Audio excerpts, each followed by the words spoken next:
والصلاة والسلام على خير خلقه محمد وآله الطيبين الطاهرين واللعن الأبدي على أعدائهم أجمعين.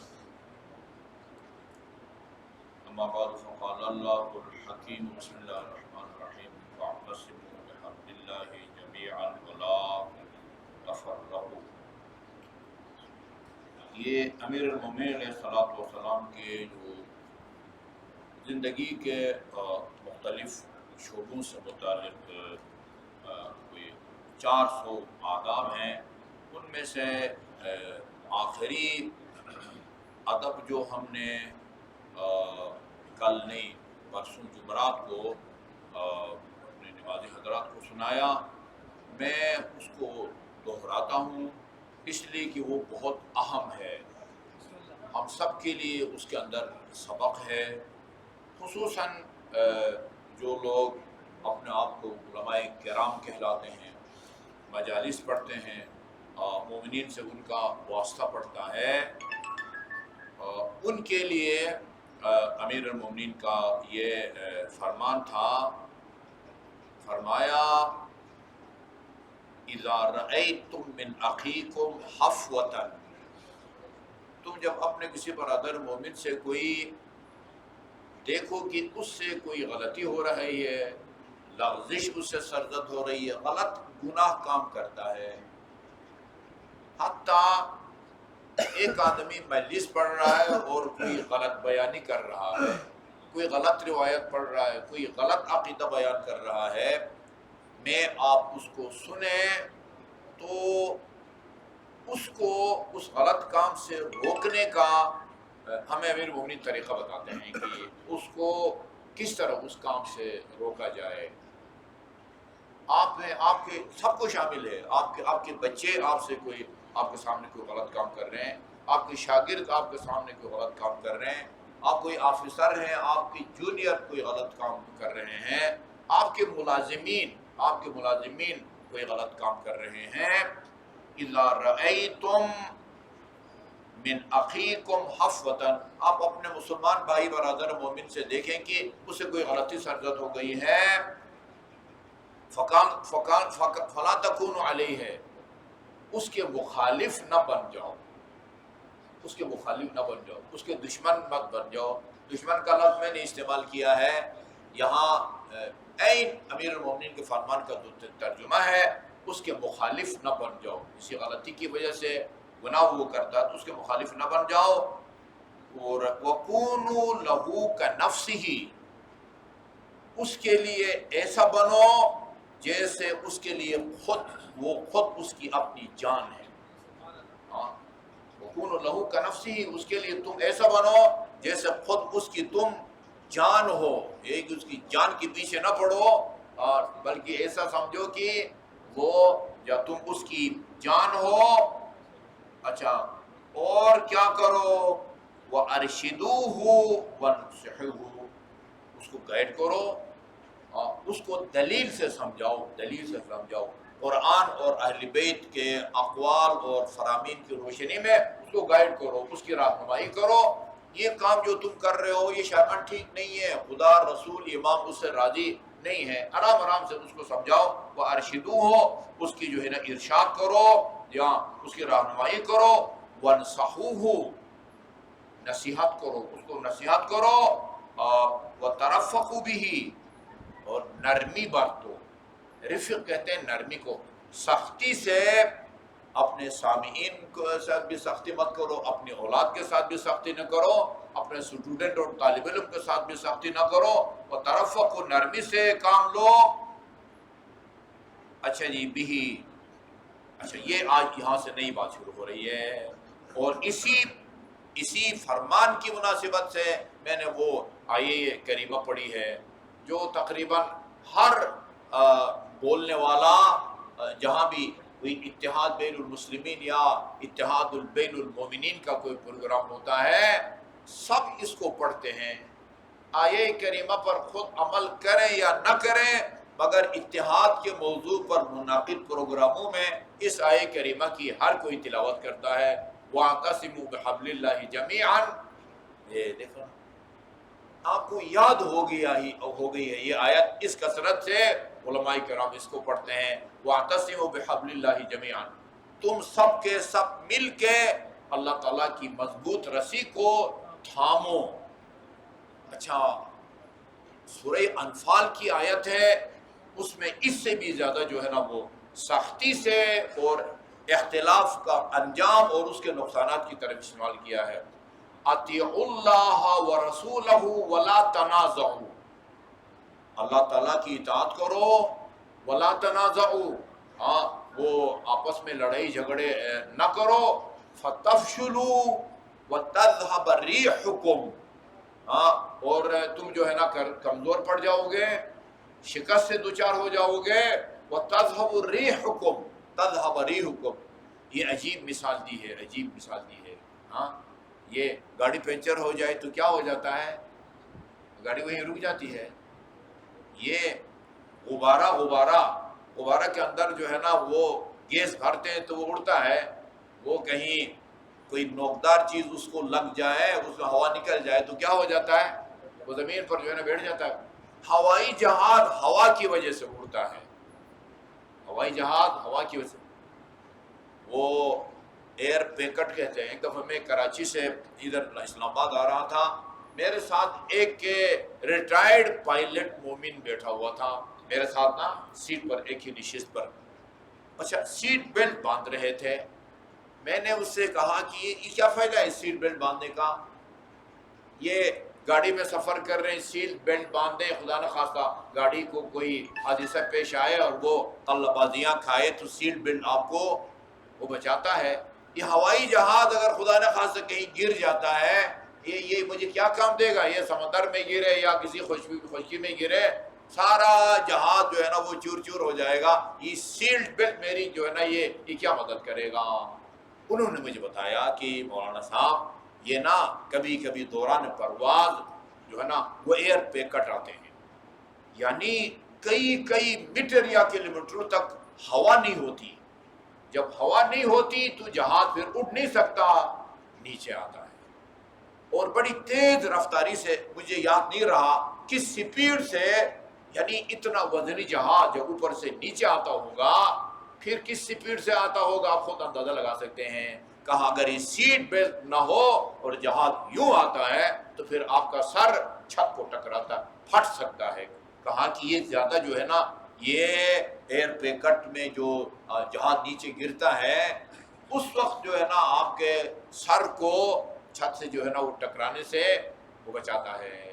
ہوا کہا کہ اگر تم اختلاف کے شکار ہو گئے تمہاری ہوا نکل جائے گی۔ کتنی پیاری مثال دی ہے اللہ تعالیٰ نے، غبارہ کے اندر سے ہوا نکل جائے، ہاں وہ جو ہے نا وہ زمین پر وہ بیٹھ جاتا ہے۔ ہوائی جہاز جو ہے نا وہ ہوا نہ ہو، ہاں وہ جو ہے نا ایئر پیکٹ کے زد میں آ جاتا ہے۔ سب سے واضح مثال پنچر، گاڑی کا ٹائر پنچر ہو جائے، وہی جو ہے نا وہ زبردستی گھسیٹ کے لے جانا چاہیں گے اور جو ہے نا اس کا جو ویل ہے نا وہ اور زیادہ پھٹ جائے گا۔ ہاں اطیعوا اللہ واطیعوا رسولہ، خدا کی اطاعت کرو، اس کے رسول کی اطاعت کرو، ولا تنازعوا، یہ لڑائی جھگڑے آپس میں نہ کرو، فتفشلوا، ورنہ تم شکست سے دوچار ہو جاؤ گے، وتذهب ريحكم، وہ تمہاری ہوا نکل جائے گی، ہوا نکل جانے کے بعد اس طرح تم ڈھیر ہو جاؤ گے جس طرح گاڑی پنچر ہو جاتی ہے یا غبارے سے ہوا نکل جائے تو وہ زمین پر گر جاتا ہے۔ اچھا آگے، اور یہ کوئی آسان کام نہیں ہے، اختلافات ہو جائیں، کوئی آپ کو برا بھلا کہے اس کو برداشت کرو اور صلح میں پہل کرو، یہ مشکل کام ہے۔ وَاصْبِرُوا، اور اس معاملے میں صبر سے کام لو، ان اللہ مع الصابرین، یہ وَاصْبِرُوا اس کا ٹھیک ٹھاک گہرا تعلق ہے۔ اختلاف مت کرو، اختلاف کرو گے تمہاری ہوا نکل جائے گی، ہاں اور پتہ نہیں تم شکست سے دوچار ہو جاؤ گے۔ اس کے ساتھ وَاصْبِرُوا کا گہرا تعلق ہے، صبر کرو، یعنی لوگ اگر تمہیں برا بھلا بھی کہتے ہیں اس کو برداشت کرو، ٹھیک ہے جی، اور آپس کے اختلافات کو دور کرو۔ ہم اپنے اسی معاشرے کے اندر یہ میدان میں ہم بیٹھے ہوئے ہیں، ہم محسوس کر رہے ہیں، اپنی آنکھوں سے دیکھ رہے ہیں کہ ہم باہمی اختلافات کی وجہ سے ہم جو ہے نا وہ کتنے کمزور ہو رہے ہیں، اور ہمارا جو دشمن ہے وہ سر پر جو ہے نا وہ چڑھتا جا رہا ہے۔ یہ اس کو میں نے دہرایا ہے چونکہ یہ بہت اہم فرمان ہے، اگرچہ جو ہے نا یہ اس کو ہم نے کل پڑھا تھا۔ اچھا جی، یا کنفسی ایاکم، یہ جملہ یہ ہے ایاکم والخلاف، عربی زبان میں خلاف باہمی اختلاف کو کہتے ہیں۔ لفظ اختلاف وہ دو معنوں میں استعمال ہوتا ہے، آنے جانے کے لیے بھی استعمال ہوتا ہے اور آپس کے اختلافات کو بھی کہتے ہیں۔ مثلا اختلف المسلمون یا اختلف العلماء، اس مسئلے میں علماء کا اختلاف ہے، بعض علماء یہ فرماتے ہیں، بعض علماء یہ فرماتے ہیں۔ اچھا جی، رمضان المبارک میں اگر آپ وہ کسی تالاب میں ڈبکی لگا دیں تو وہ آپ کا روزہ باطل ہوگا یا نہیں ہوگا؟ اختلاف العلماء، علماء کا مختلف ہے۔ اور سیستانی کہتے ہیں آپ کو روزہ نہیں ٹوٹتا، مثلا آغا راہبر کہتے ہیں روزہ ٹوٹ جاتا ہے۔ اچھا بھائی، جمعہ کے غسل کرنے کے بعد وضو کی ضرورت ہے یا نہیں ہے؟ اختلاف العلماء، سیستانی کہتے ہیں کہ جمعہ کے غسل کے بعد جو ہے نا وہ وضو کی ضرورت نہیں ہے، حتیٰ میں کل رات پڑھ رہا تھا کہ اگر جمعہ کا غسل نہ، جمعہ کے دن پانی نہ ملنے کا خدشہ ہو، ایڈوانس جمعرات کے دن بھی آپ کر سکتے ہیں، لیکن اس غسل کے ساتھ نماز نہیں پڑھ سکتے۔ کسی وجہ سے اگر آپ وہ غسل نہ کر سکے جمعہ کو، ہفتے کو بطور قضا بھی آپ بجا لا سکتے ہیں، اور ہفتے کے دن عصر تک، وہ غروب آفتاب تک اگر آپ غسل کرتے ہیں، اسی غسل سے آپ نماز بھی پڑھ سکتے ہیں۔ اختلافا یہ کبھی یعنی باہمی اختلاف کے معنی میں استعمال ہوتا ہے، اور کبھی آنے جانے کے بارے میں استعمال ہوتا ہے۔ جیسے امام حسین علیہ السلام نے دربار یزید میں اپنا تعارف کراتے ہوئے فرمایا تھا، نحن اہل بیت النبوہ، ہم اہل بیت النبوت ہیں، ومعدن الرسالہ، رسالت کے ہم کان ہیں۔ فرمایا تھا وہ مختلف الملائکہ، یہ ہمارا گھر فرشتوں کے آنے جانے کی جگہ ہے۔ ادھر فرشتے جس طرح نمازی یہاں آتے ہیں نا، یہ جو ریگولر نماز میں آتے ہیں ان کے لیے مسجد مختلف ہے۔ وہ کہتے ہیں ہمارا گھر یہ وقتاً فوقت، کبھی دن کو کبھی رات کو فرشتے، وہ آپ کا جبرائیل وحی اور احکام الہی کو لے کے ہمارے گھر نازل ہوتا ہے۔ یہ میرا مختصر سا جو ہے نا وہ تعارف ہے۔ خلاف جو ہے وہ اختلاف کو کہتے ہیں۔ ایاکم والخلاف، باہمی اختلافات سے بچو، ایاکم والخلاف، باہمی اختلافات سے بچو، ورنہ کیا ہوگا؟ فتمزقوا، عجیب ہے، ادھر اللہ تعالیٰ نے فرمایا تھا تمہاری ہوا نکل جائے گی، ادھر ایک اور نقصان کی طرف ہے۔ مزق کہتے ہیں پارا کرنے کو نا، تم کو پارا کر دیا جائے گا، تم اختلافات کے شکار ہوئے، فتمزقوا، تم کو پارا کر دیا جائے گا۔ ظاہر ہے جب آپ اختلاف کے شکار ہوں گے، کمزور ہوں گے، جب کمزور ہوں گے تو پھر آپ کا دشمن طاقتور بن جائے گا، وہ قوی بن جائے گا، اور آپ کو پارا کر دے گا۔ یہ بھی ہم اپنی آنکھوں سے دیکھ رہے ہیں۔ ایاکم والخلاف، بچو باہمی اختلافات سے، فتمزقوا، اور جو ہے نا ورنہ تم جو ہے نا وہ تم کو پارا کر دے گا، پھاڑ چیر کے کھا جائے گا تمہارا دشمن تم کو۔ وعلیکم بالقصد، قصد جو ہے نا یہ ایک تو قصد اور ارادے کے معنی میں استعمال ہوتا ہے، ایک قصد میانہ روی کے لیے استعمال ہوتا ہے۔ اقتصاد، اردو میں کہتے ہیں نا اقتصاد، اقتصاد کا کیا مطلب ہے؟ اکنامکس کہہ رہے ہیں یہ۔ اقتصاد یعنی عربی میں اقتصاد میانہ روی کو کہتے ہیں، میانہ روی کو نہج بلاغہ میں ہے ما عال من اقتصد، اعلی جو آدمی میانہ روی سے کام لیتا ہے، اپنے گھریلو اخراجات میں میانہ روی سے کام لیتا ہے، وہ کبھی فقیر اور غریب نہیں ہوتا۔ ما اعلی من اقتصد، یہاں قصد سے مراد کیا ہے؟ میانہ روی ہے۔ وہ قرآن کی ایک بڑی دل نشین آیت ہے، یا لا تغلو ایدیکم، کیا ہے؟ نہیں وہ ہے جو ہے نا وہ اپنی گردنوں سے ولا تبسطھا کل البسط، کیا ہے مطلب یہ کہ یہ اشارہ ہے، کنایہ ہے کہ اپنا ہاتھ جو ہے نا وہ یوں جو ہے نا وہ سینے سے وہ جو ہے نا وہ چپکائے رکھو، یعنی نہ دو ہاتھ آگے جو ہے نا لوگوں کو نہ دو، ایسا نہ کرو. ولا تبسطھا کل البسط، یعنی فضول خرچی سے بھی روکا گیا ہے اور کنجوسی اور بخل سے بھی. لا تجعلوا ایدیکم مغلولۃ ایدیکم، ہاں یہ جو ہے نا مطلب یہ کہ کنجوسی سے بھی منع کیا گیا ہے اور فضول خرچی. کنجوسی اور فضول خرچی کا جو درمیانہ راستہ ہے اس کو اقتصاد کہتے ہیں، اقتصاد کہتے ہیں. اور میانہ روی غالباً امام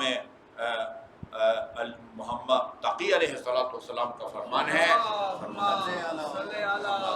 فرمایا الفقیہ کل الفقیہ، یعنی فقیہ سے مراد مجتہد نہیں ہے، ہاں الفقیہ کل الفقیہ یا المومن کل المومن ہے. بہرحال وہ ایمان مومن کامل یا وہ ہے جو ہے نا وہ جو التقدیر فی المعیشہ الکمال کل الکمال، انسان کامل وہ ہے التقدیر فی المعیشہ، معیشت طرز زندگی میں میانہ روی اختیار کرتا ہے.